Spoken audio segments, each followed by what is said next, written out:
Hello and welcome to technically explained. इस video में हम बात करते हैं time management in NTS GATE general test.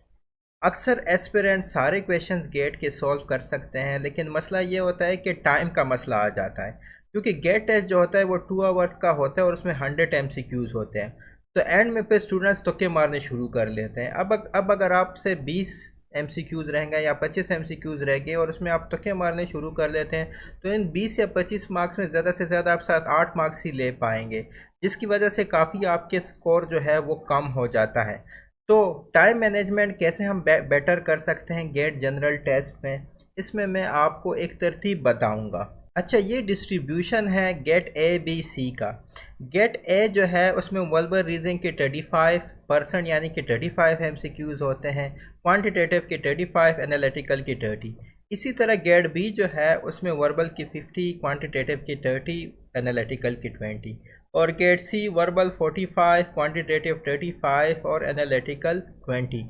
कुल मिलाकर 100 MCQs होते हैं। ठीक है, 100 MCQs होते हैं, 2 आवर्स यानी कि 120 मिनट्स होते हैं। तो अब आप टाइम को किस तरह अच्छी तरह मैनेज कर सकते हैं, ये एक तरीका है जो मैं समझता हूँ कि अगर आप इस पर अमल करें तो शायद इस तरह की प्लानिंग करें तो शायद आप टाइम को बेटर मैनेज कर सकेंगे और शायद आप 100 में 100 MCQs अटैम्प्ट कर पाएंगे गेट जनरल में। पहले है जी गेट ए के लिए। अच्छा, गेट ए में वर्बल रीजनिंग में 35 MCQs होते हैं।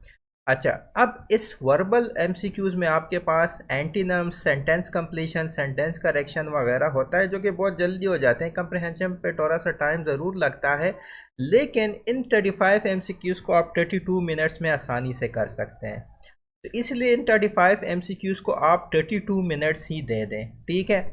अच्छा, उसके बाद क्वांटिटेटिव है। अगेन ये जो गेट ए है ये इंजीनियरिंग स्टूडेंट्स के लिए हैं। तो इंजीनियरिंग स्टूडेंट्स क्वांटिटेटिव मैथ्स में बहुत तेज़ होते हैं, तो वो 35 MCQs को 43 मिनट्स में सॉल्व कर सकते हैं। अगेन आपको प्रिपरेशन अच्छी करनी चाहिए, जितनी आपकी प्रिपरेशन अच्छी होगी उतनी कम टाइम में आप क्वांटिटेटिव MCQs को सॉल्व कर पाएंगे। उसके बाद है एनालिटिकल 30 MCQs। अच्छा, स्टूडेंट्स क्या गलती करते हैं कि वो वर्बल और क्वांटिटेटिव को ज़्यादा टाइम देते हैं, एनालिटिकल में उनके पास टाइम ही नहीं होता। तो फिर वो क्या हो जाता है कि एनालिटिकल में वो तक्के मारने लग जाते हैं। तो आपने एनालिटिकल को 45 मिनट्स देने हैं गेट ए में। और अगेन जितना आप ज़्यादा प्रैक्टिस कर पाएंगे उतनी आपकी स्पीड तेज़ होती जाएगी।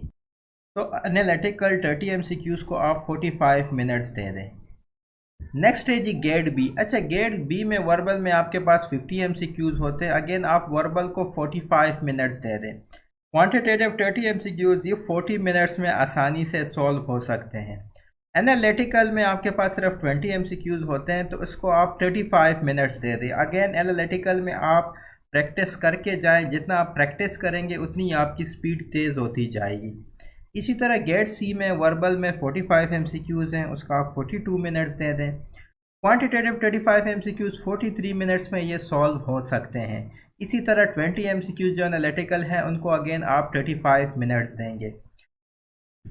एंड में मैं ये कहना चाहूँगा कि होपफुली ये जो तरतीब मैंने बताई है, ये जो डिस्ट्रीब्यूशन मैंने बताया मिनट्स को, होपफुली ये आपके लिए फ़ायदेमंद होगा गेट जनरल टेस्ट में।